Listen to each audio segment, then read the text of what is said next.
ಈಗ ಮೊದಲು ಬಂದ ನಾಡು ನೀವೆಂತ ಯಾರು ಒಬ್ಬ ಕೂಡದು ಒಬ್ಬ ಬಾರ ಅದುವೇ ನಮ್ಮ ಉದ್ದೇಶ. ದೇವಾದಿ ದೇವತೆಗಳೆಲ್ಲ ಕಣ್ಣೀರು ಸುರಿಸುವಂತ ಸಮಯ ಒದಗಿ ಬಂತು. ತ್ರಿಪುರಾಸುರ ಅಟ್ಟಹಾಸ, ಕಾಮರಾಕ್ಷ ಆರಾಕ್ಷ ವಿದ್ಯುನ್ಮಾನ ಆರಕಾಸುರನ ಮಕ್ಕಳು ಹೀಗೆ ಇವರು ಲೋಕದಂಡಗಳಾಗುವಂತಾದರೆ ನಾಳೆ ಪಾಲನೆಗೋ ಅಥವಾ ಸೃಷ್ಟಿಗೂ ಅಥವಾ ಬಯಲಿಸುವುದಕ್ಕೂ ಸಂಕಟ ಒದಗಿ ಬರುತ್ತದೆ. ದುಷ್ಟರನ್ನು ಮತಿಸುವುದೇ ತಮ್ಮ ಕಾರ್ಯ. ಹೌದು, ಅದಕ್ಕಾಗಿ ವೇಷ ಇಲ್ಲದಿದ್ದು ಈ ವೇಷ ಯಾಕೆ ಬೇಡ ವೇಷ. ಅದಕ್ಕಾಗಿ ಅವರ ಮಡದಿಯರ ಪಾತಿವೃತ್ಯ ಧರ್ಮ ಕೆಡಿಸಿದೆ. ಸಾಯುವುದಿಲ್ಲ. ನಿಜವಾಗಿಯೂ ಪಾತಿವೃತ್ಯ ಧರ್ಮ ಬೇಕು ಲೋಕದಲ್ಲಿ. ಯಾಕೆ ಬೇಕು? ಲೋಕದ ಏಳಿಗೆಗಾಗಿ, ಧರ್ಮದ ಉಳಿವಿಗಾಗಿ, ನಮ್ಮ ಸನಾತನ ಧರ್ಮ ಶಾಶ್ವತವಾಗಿ ಪ್ರಪಂಚದಲ್ಲಿ ಉಳಿಯುವುದಕ್ಕಾಗಿ ಪಾತಿವೃತ್ಯ ಧರ್ಮ ಬೇಕು. ಎಂದಿಗೆ ಮಾನ್ಯ ಅಂತ ಹೇಳೋದು ಅದಕ್ಕಲ್ಲ, ಮಾನಕ್ಕೆ ಪ್ರಾಶಸ್ತ್ಯ ಕೊಟ್ಟು ವ್ಯವಹರಿಸುವುದು ಎನ್ನುವ ಅರ್ಥದಲ್ಲೇ ಆದ್ರೆ ಧರ್ಮದ ಪಾತಿವೃತ್ಯ ಧರ್ಮದಿಂದ ಇನ್ನೊಂದು ಮನೆಯಲ್ಲಿ ಕಣ್ಣೀರು ಸುರಿಸುವ ಆದಾಯ ಕೂಡದು. ಹೌದು, ನನ್ನ ಹೆಂಡತಿ ಹೇಳುವುದಾಗೆ ನನ್ನ ಗಂಡ ಒಳ್ಳೆಯ, ನನ್ನ ಗಂಡ ಒಳ್ಳೆಯ. ಆದ್ರೆ ಪಕ್ಕದ ಮನೆಗೆ ಈ ಗಂಡ ಹೋಟೆಲ್ ಮಾಡ್ತಾರೆ ಅಂತಾದ್ರೆ ಗಂಡ ಒಳ್ಳೆಯ. ಪಕ್ಕದ ಮನೆಯಲ್ಲ, ಭೂಮಿಗೆ ಭಾರ ಆಗಿದ್ದಾರೆ ನೀವು, ಭೂಮಿ ಭಾರ. ಅದಕ್ಕಾಗಿ ಅವರ ಮೂರ ಹೆಂಡತಿಯರ ಪಾತಿವೃತ್ಯ ಧರ್ಮವನ್ನು ಬೆಳೆಸುವುದಕ್ಕಾಗಿ ಒಳ್ಳೆಯ ಚಾರ್ವಾಕ ನಾಲ್ವಾಕರಾಗಿ ನಾವು ಕಾಣಿಸಿಕೊಳ್ಳಬೇಕಾಗಿ. ಹೌದು, ಶಿಷ್ಯ ನೋಡು, ಈಗ ಗುರು ಶಿಷ್ಯ ಅದು ಒಂದಾಗುದ ಚಾರು ವಾಕ್ಯದಿಂದ. ಹೇಗೆ ಚಾರು ವಾಕ್ಯ? ಒಳ್ಳೆಯ ಚಾರು ಗುಣಶೀಲ ಅಂತ ಹೇಳಿದ್ರು. ಒಳ್ಳೆಯ ಗುಣವನ್ನು ಹೊಂದಿದವ, ಅಲ್ಲಿ ಚಾರು ಅಂದ್ರೆ ಒಳ್ಳೆಯವ, ಒಳ್ಳೆಯ ಮಾತನ್ನು ಮಾಡುವುದು. ನಾವು ಚಾರು ಅಂತಂದ್ರೆ ಒಳ್ಳೆಯ ಮಾತುಗಳನ್ನು ಆಡುವವರನ್ನು ಅನುಸರಿಸಿಕೊಂಡು ಹೋಗುವವನೇ ನಾನು. ಹಾಗಾಗಿ ಚಾರುವಾಕ ಅನುಸರಿಸಿಕೊಂಡು ಬಂದಿದ್ದೇನೆ. ನನಗೊಂದು ಬಂದದ್ದು ನೋಡು, ಇದುವೇ ಸ್ವರ್ಣ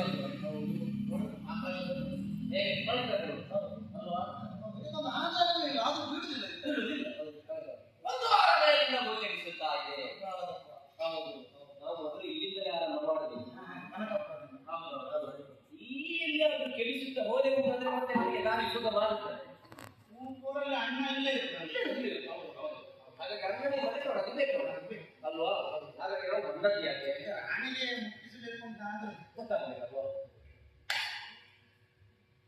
ನಾವು ಮಾತಾಡಿಕೊಂಡು ಹೋದ್ರೆ ಯಾವ ಪ್ರಯೋಜನವೂ ಮುಟ್ಟುವುದಿಲ್ಲ. ಮುಟ್ಟಬೇಕಂತಾದ್ರೆ ಮುಟ್ಟಿಸುವವರು ಗಾಳಿ ಸುದ್ದಿ ಆಗುವುದು. ಗಾಳಿ ಸುದ್ದಿ ಅಂದ್ರೆ ಒಟ್ಟು ಸುದ್ದಿ ಆಗುವುದಿಲ್ಲ. ನಾವು ಬಂದ ಸುದ್ದಿ ಗಾಳಿಯಲ್ಲಿ ಪಸರಿಸಿದ ಹಾಗೆ ಸ್ವರ್ಣಪುರದ ಅಂತಃಪುರಕ್ಕೆ ಒಳ್ಳೆ ಮಾತಾಡ್ತಾರೆ. ನಾವು ಉಂಟಾಗಬೇಕು.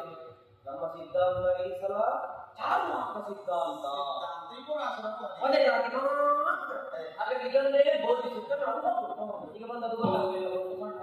ಹೌದು ಅವರೆಲ್ಲ ದೂರ ದೂರದಿದ್ದು ನಿಮ್ಮನ್ನೇ ನೋಡ್ತಾರೆ, ಕೆಲವರು ನನ್ನನ್ನು ನೋಡ್ತಾರೆ. ಹೌದಲ್ಲ ಅವರಿಗೆ ವಿಷಯ ಕಿವಿಗೊಡಬೇಕು ಅಂತಾರೆ ಏನು ಮಾಡ್ತೀವಿ ಹೌದಲ್ಲ ಆಕರ್ಷಣೆ ಮಾಡಬೇಕು. ನಂದು ಅಂತ ಅವರಿಗೆ ಕೇಳುವ ಕೇಳುವ ವಿಷಯವನ್ನು ಹೇಳಿ ಅವರನ್ನು ಈ ಕಡೆ ಅವರ ಮನಸ್ಸು ಹೌದು ಈ ಕಡೆ ಓ ನನ್ನ ಪ್ರೀತಿಯ ಸ್ವರ್ಣಪುರದ ನಿವಾಸಿಗಳೇ, ನಾವು ಬಂದಿದ್ದೇವೆ ಅಂದ್ರೆ ನಾವು ಬಂದಿದ್ದೇವೆ ಅದು ಅವರ ಮನಸ್ಸಿನಲ್ಲಿ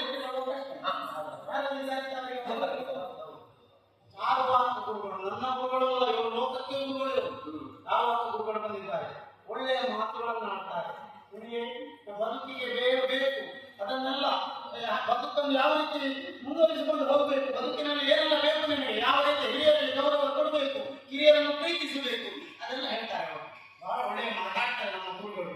ಆದ್ದರಿಂದ ನೀವು ಸಮಯವನ್ನು ಹಾಳು ಮಾಡಬಾರ್ದು. ಒಳ್ಳೆಯ ಸಮಯ ಇದು. ನಾನು ಅವರ ಶಿಷ್ಯ, ನಾನು ಅರ್ಥ ನಿಮ್ಮನ್ನು ಮಾತಾಡ್ತಾ ಇದ್ದೇನೆ.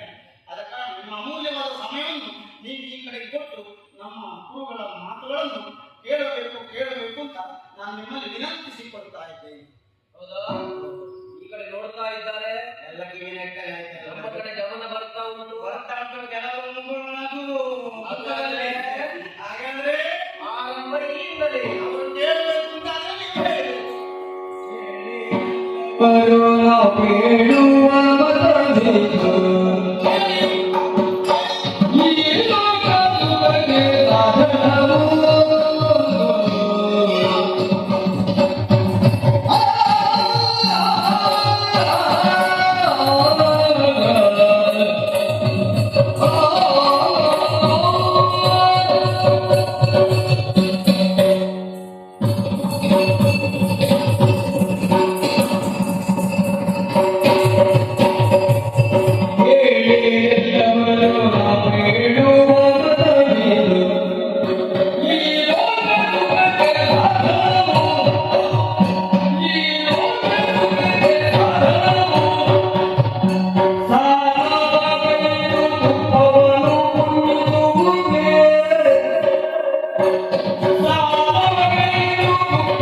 ನಾವು ಹೇಳಿದ ಹಾಗೆ ಸುಖವನ್ನು ಅನುಭವಿಸುವುದಕ್ಕೆ ಸಾಧ್ಯವಾಗಿದೆ. ಒಂದು ವಿಚಾರವನ್ನು ಅರ್ಥ ಮಾಡಿಕೊಡ್ಬೇಕು ಅಂತಾದ್ರೆ ಶ್ರವಣ ಮಾತ್ರ ಸಾಕಾಗುವುದಿಲ್ಲ, ಮನನ ಬೇಕಾಗುತ್ತದೆ.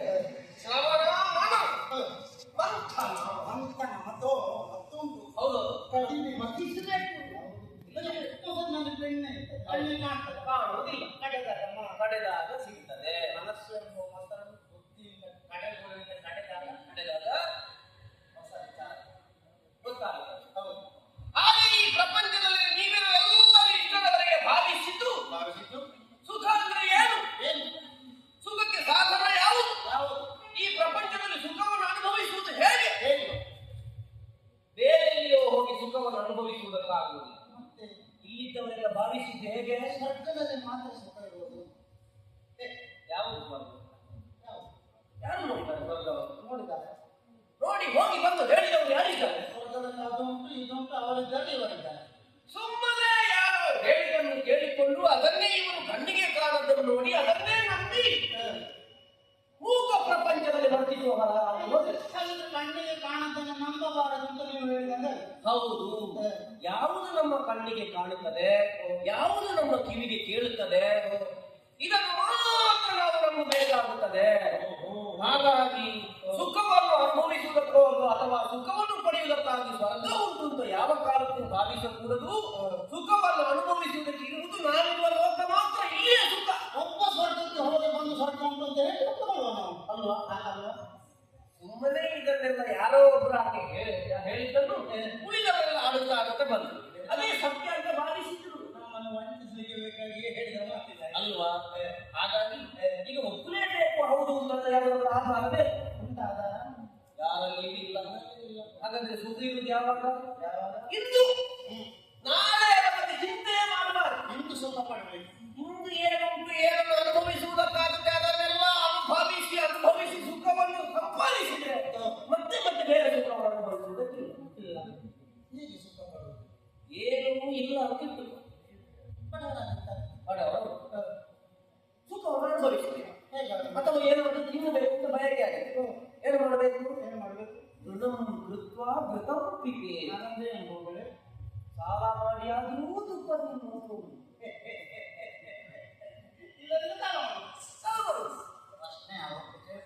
ಏನಂತೆ ಸಾಲ ಮಾಡಿದ್ರೆ ನಾಳೆ ಬಂದು ಸಾಲ ಕೊಟ್ಟು ಕೇಳಿದ್ರಿ ಅದರಲ್ಲಿ ಉಂಟು. ನಾಳೆ ಕೊಡ್ತೇನೆ ಅಂತ ಹೇಳಿದ್ರೆ ನಾಳೆ ಬಂದ್ರೆ ನಾಳೆ ಕೊಡ್ತೇನೆ ಅಂತ ಹೇಳಿದ್ರೆ ನಾಳೆ ಬಂದ್ರೆ ನಾಳೆ ಕೊಡ್ತೇನೆ ನಾಳೆ ಬಂದ್ರೆ ಮತ್ತೆ ಅವ ಬರ್ಲಿಕ್ಕೆ ಇದು ಹೀಗೆ ಸಾಲ ಕೇಳಿ ಕೇಳಿ ಕೇಳಿ ಕೊನೆಗೆ ಒಂದು ದಿವಸ ಅವ ಈ ಲೋಕವನ್ನು ಬಿಟ್ಟು ಹೋಗ್ತಾನೆ. ಕೇಳ್ತಾನೆ ಮತ್ತೆ ಸಾಲ ಯಾರು? ಸಾಲ ಮನ್ನಾ ಆಗ್ತದೆ. ಹಾಗಾಗಿ ಮತ್ತೆ ಸಾಲ ಹಾಗಾಗಿ ನನ್ನಲ್ಲಿ ಇಲ್ಲ ಅಂತ ಹೇಳಿಕೊಂಡು ಇನ್ನೊಬ್ಬರ ಮನೆಯಲ್ಲಿ ತುಪ್ಪ ಉಂಟು ನೀವು ತಿನ್ನಲೇ ಕುಳಿತುಕೊಳ್ಳುವುದಲ್ಲ. ಸಾಲ ಮಾಡಿ ಆದರೂ ತುಪ್ಪ ತಿನ್ನು. ಯಾಕೆ ನಾಳೆ ಸಿಗುತ್ತದಿಲ್ಲ ಅಂತ ಪ್ರಶ್ನೆ ಅಲ್ಲ. ಸತ್ರ ಉಂಟ ಮತ್ತೆ ಮತ್ತೆ ನಿಲ್ಲಿಕ್ಕಾಗುವುದಿಲ್ಲ. ಹಾಗಾಗಿ ಹಿಂದೆ ಅನುಭವಿಸಬೇಕಾದಂತ ಸುಖವನ್ನು ಹಿಂದೆ ಅನುಭವಿಸುವ ಹಾಗಾಗಬೇಕು. ಇಂದಿಗೆ ಅದು ಸುದ್ದಿನ ನಾಳೆಗೆ ಬಲು ಕಠಿಣ. ಹೌದು. ಎಲ್ಲರೂ ಸಾಲ ಮಾಡಿ ಹೇಳ್ತಾ ಸ್ವಲ್ಪ ತಿನ್ನಿ. ಸಾಲ ಮಾಡಿದ್ರೆ ತುಪ್ಪ ಹೌದು ತುಪ್ಪ ತಿನ್ನಿ. ಇಲ್ಲದಿದ್ರೆ ನಾಳೆ ತುಪ್ಪ ಇಲ್ಲ ಅಂತ ಆಗ್ತದೆ. ತುಪ್ಪ ಅಂತಲ್ಲ ಯಾವ್ದು ತಿನ್ನಬೇಕಿದ್ರು ಸಾಲ. ಹೌದು ಏನು ಬೇಕಾದ್ರೂ ಮಾಡಿ ಸಾಲ ಮಾಡಿ. ತುಪ್ಪ ಅಂತ ಇವರ ಮಾತಿನ ಧ್ವನಿಯಲ್ಲಿ ಯಾವುದು ಒಂದು ಉದಾಹರಣೆಗಾಗಿ ಒಂದನ್ನು ಹೇಳುವುದು. ಬೇರೆ ಏನೆಲ್ಲ ಇವರಿಗೆ ಅನುಭವಿಸುವುದಕ್ಕೆ ಬೇಕು. ಯಾವ ಸುಖವನ್ನು ಹೊಂದಬೇಕು ಅಂತ ಮನಸ್ಸು ನಮ್ಮಲ್ಲಿ ಏನು ಇಲ್ಲ ಅಂತ ಕೈಗಟ್ಟಿ ಕುಳಿತುಕೊಳ್ಳುವುದಲ್ಲ. ಇದ್ದವರನ್ನ ಕೇಳಿ ಸಾಲ ಮಾಡಿ ತೊಂದರೆ ಇಲ್ಲ. ನಾಳೆ ನಾಳೆ ಅಂತ ಹೇಳಿ ಹೌದು ನಾಳೆ ನಾಳೆ ಅಂತ ಹೇಳಿದ್ರೆ ದಿನ ಹೋಗ್ತದೆ ಕೊನೆಗೊಂದು ಸಾಲ ಕೊಟ್ಟು ಸಾಯ್ತಾರೆ. ಒಂದು ಸಾಲ ಕೊಟ್ಟವ ಸಾಯ್ತಾರೆ, ಇನ್ನೊಂದು ಸಾಲ ಪಡೆಕೊಂಡವ ಸಾಯ್ತಾರೆ. ಮತ್ತೆ ಕೊಡ್ಲಿಕ್ಕೆ ಇಲ್ಲ ಅಲ್ವಾ? ಕೊಡ್ಲಿಕ್ಕೆ ಇಲ್ಲ ಅಲ್ವಾ? ಹೌದು ಕೊಡ್ಲಿಕ್ಕಿಲ್ಲ. ಸಾಯುವಂತ ಸಮಯ ಸ್ವಲ್ಪ ಸಾಯುವಂತ ಸಮಯ ಸ್ವಲ್ಪ ಉಂಟು. ಸಾಯುವಾಗ ನೆಮ್ಮದಿ ಒಂದು ಸುಖ ತಿಂದಿದ್ದೇನೆ ಅಥವಾ ಅನುಭವಿಸಬೇಕಾದ ಸುಖವನ್ನು ಅನುಭವಿಸಿ ಸತ್ತಿದ್ದೇನೆ ಅಂತ ಹಾಗಾದ್ರೆ ನೆಮ್ಮದಿ ಅಲ್ಲ. ನೆಮ್ಮದಿ ಉಂಟು. ನೆಮ್ಮದಿಯಿಂದ ಸಾಯಬೇಕು. ಅವಕ್ಕೆ ಸತ್ತ ಮೇಲೆ ತುಪ್ಪ ತಿಂದಿದ್ದೇವೋ ಅಥವಾ ಏನು ಅನುಭವಿಸಿದೆ ಅಂತ ಕೇಳಲಿಕ್ಕೆ ಯಾರಿದ್ದಾರೆ ಅಥವಾ ಹೇಳಲಿಕ್ಕೆ ಯಾರಿಗೆ ಉಳಿತಾರೆ? ಯಾರು ಉಳಿಯುವುದಿಲ್ಲ. ಸತ್ತ ಮೇಲೆ ವ್ಯಕ್ತಿಯ ಹೆಸರೇ ಹೇಳುವುದಿಲ್ಲ ಅಲ್ವಾ? ಬದುಕಿದ್ದವರೆಗೆ ಅವ ಅಂತ. ಹೌದು. ಆಮೇಲೆ ಸತ್ತ ಮೇಲೆ ಅವನ ಹೆಣ ಬಂತ. ಹೌದು. ಅವರನ್ನ ಜನರು ಯಾರು ಕೇಳುವುದು? ಹೆಣ ಬಂತ. ಹಣ ಬಂತ ಅಲ್ವಾ? ಹಾಗೇ ಕೇಳುವುದು. ಮತ್ತೆ ಸತ್ತ ಮೇಲೆ ಅದಕ್ಕೆ ಮೌಲ್ಯ ಇಲ್ಲ. ಹಾಗಾಗಿ ಸಾಯುವ ಮೊದಲು ಏನೆಲ್ಲ ಅನುಭವಿಸಬೇಕು ಅದೆಲ್ಲವನ್ನು ಅನುಭವಿಸಿ. ಅದಕ್ಕೆ ನಮ್ಮದು ಬಹಳ ಸಣ್ಣದು ಸುಖ. ನಿನಗೊಂದು ವಿಷಯ ಗೊತ್ತಿಲ್ಲ. ಹುಲಿಗೆ ನನಗೆ ತುಪ್ಪವಾದ ಸ್ವರಕ್ಕೆ ಕಲ್ಲುವ ನೆನಪು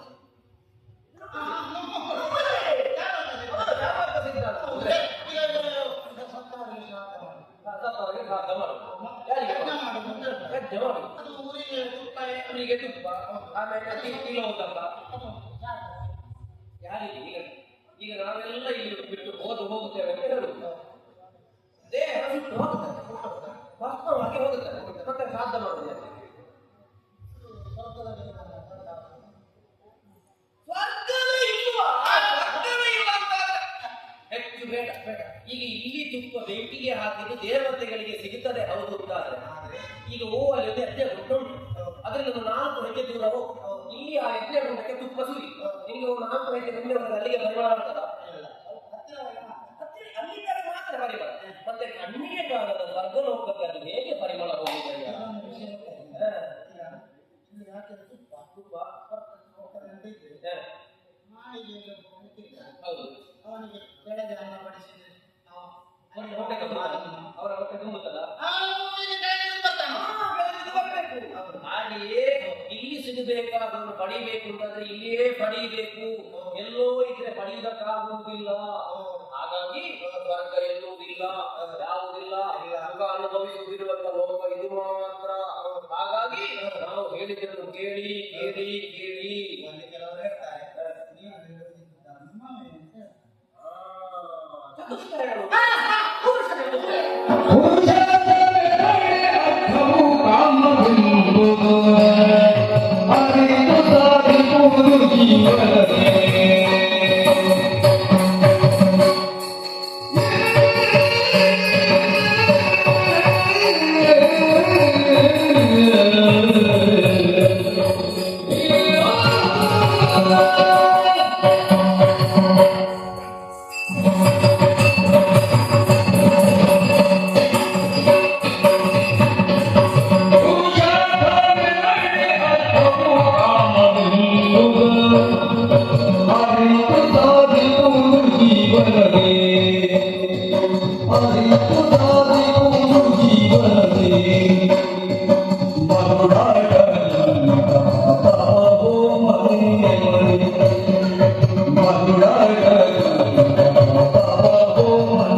ಅವರು ಸಾಲ ಮಾಡಿ ತುಪ್ಪದ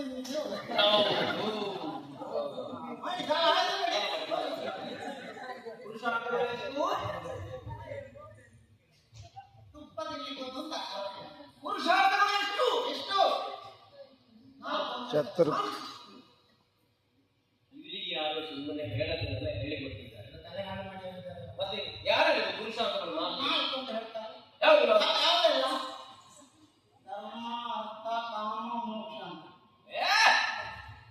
ಸುಮ್ಮನೆ ಪುರುಷಾರ್ಥಗಳು ಎರಡೇ ಎರಡೇ. ಹೌದು,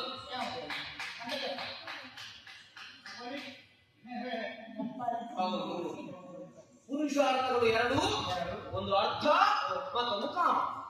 ಧರ್ಮ ಮತ್ತು ಮೋಕ್ಷ. ಎಂತದ್ದು ಧರ್ಮ? ಯಾವುದು ಧರ್ಮ? ಸುಮ್ಮನೆ ದೇವರನ್ನು ಸೇರಿಸಿ ಧರ್ಮ ಅರ್ಥ ಕಾಮ ಮೋಕ್ಷ ಎಂತದ್ದು ಇಲ್ಲ. ಮೋಕ್ಷ ಎಲ್ಲಿ?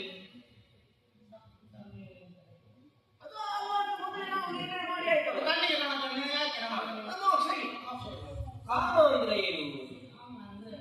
ನಮ್ಮ ಮನದ ಬಯಕೆ, ನಮಗೆ ಬೇಕಾದುದನ್ನು ಹೊಂದುವುದು, ಅದಕ್ಕೆ ಕಾಮ ಅಂತ ಹೇಳುವುದು. ಅದಕ್ಕೆ ಕಾಮನೆ ಅಂತ ಹೇಳುವುದು. ಯಾವೆಲ್ಲ ಕಾಮ ಉಂಟು ಅದೆಲ್ಲ, ಯಾವುದರ ಕುರಿತಾಗಿ ನಮಗೆ ಅತೀವವಾದಂತ ಇಚ್ಛೆ ಉಂಟು ಅದಕ್ಕೆ ಕಾಮ ಅಂತ ಕೆಲವು ಹೆಸರು. ಹೆಣ್ಣುಮಕ್ಕಳಿಗೆ ಬಳೆ ಅಂದ್ರೆ ಇಷ್ಟ, ಅವರಿಗೆ ಬಳೆಯ ಕಾಮ. ಬಳೆಯ ಕಾಮ. ತೊರಳಿಗೆ ಹಾಲು ಬೇಕು ಅಂತ ಹೌದು, ಹಾರಬೇಕು, ಹಾರಬೇಕು. ಅದು ಹಾರದ ಕಾಮ. ಹಾರದ ಕಾಮ. ಹೌದು. ಕೆಲವರಿಗೆ ಕೇಶ ತುಂಬ ಹೂ ಮುಡಿಯಬೇಕು, ಹೂವಿನ ಕಾಮ. ಹೂವಿನ ಕಾಮ. ಕೆಲವರಿಗೆ ಸ್ವಂತಕ್ಕೆ ಡಾಬು ಬೇಕು ಅಂತ. ಇದು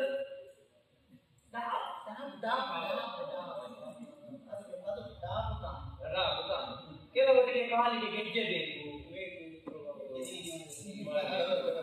ಗೆಜ್ಜೆ ಕಾಮ. ಹೌದು.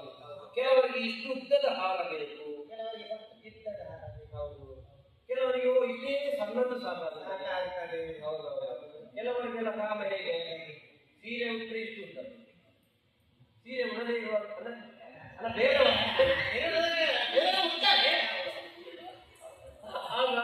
ಇಷ್ಟೇ ಉಂಟು.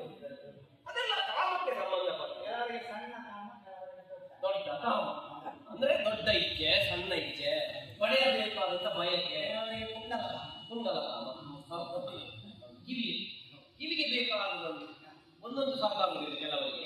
ಕೆಲವರಿಗೆ ಕೆಳಗಿನಿಂದ ಹಿಡಿದು ಮೇಲೆವರೆಗೆ. ಕಿವಿಗೆ ಎರಡು ಅಂತ ಆಗ್ತದೆ. ಹೌದೌದು, ಎರಡನೇ. ಅದೆಲ್ಲ ಯಾರು ಮೊದಲೇ ಇಚ್ಛೆ, ಅದೆಲ್ಲ ತಪ್ಪಲ್ಲ. ಅದು ಅನುಭವಿಸಬೇಕಾದುದು, ಅದು ಕಾಮ. ಮತ್ತೊಂದು ಅರ್ಥ. ಅರ್ಥ ಇಲ್ಲದೆ ಎಂಥದ್ದು ಇಲ್ಲ. ಇಷ್ಟೆಲ್ಲ ಪಡೆದು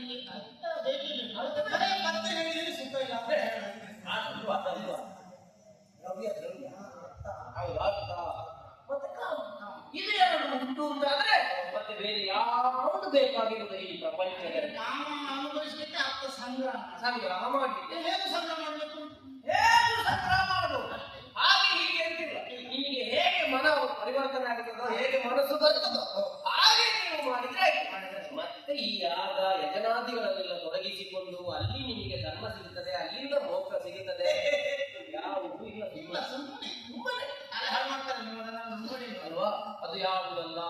ಹಾಗಾಗಿ ಪುರುಷಾರ್ಥಗಳು ಬರೇ ಎರಡು. ಇನ್ನು ಯಾವ ಕಾಲಕ್ಕೂ 4 ಅಂತ ತಲೆ ಹಾಳು ಮಾಡಿಕೊಳ್ಳಬೇಡಿ. ಹೌದು. ಹಾಗಾಗಿ ಅರ್ಥಕಾಮಗಳೆಂಬ ಪುರುಷಾರ್ಥಗಳನ್ನು ಹೊಂದಿಕೊಂಡು ಅದಕ್ಕನುಗುಣವಾಗಿ ನೀವು ಬದುಕಿದ್ದೀರಿಂದಾದ್ರೆ ಈ ಪ್ರಪಂಚದಲ್ಲಿ ಬೇರೆ ಯಾವುದನ್ನು ಹೊಂದಬೇಕಾದ ಇಲ್ಲ.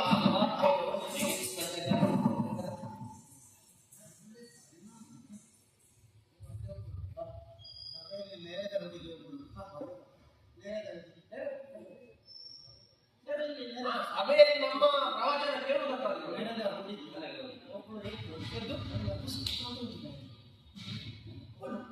ಇಲ್ಲಿ ಹೋಗುವುದು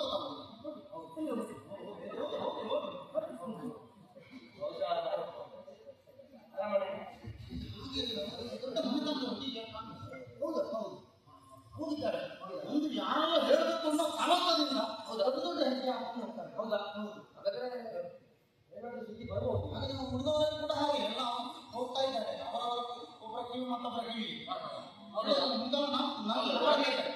ಇನ್ನಷ್ಟು ಸೇರಬೇಕು. ಸೇರಿದ್ರೆ ನಮ್ಮ ಪ್ರವಚನ ಇನ್ನೂ ಹೇಳಬೇಕಾಗ್ತದೆ ಅಲ್ವಾ?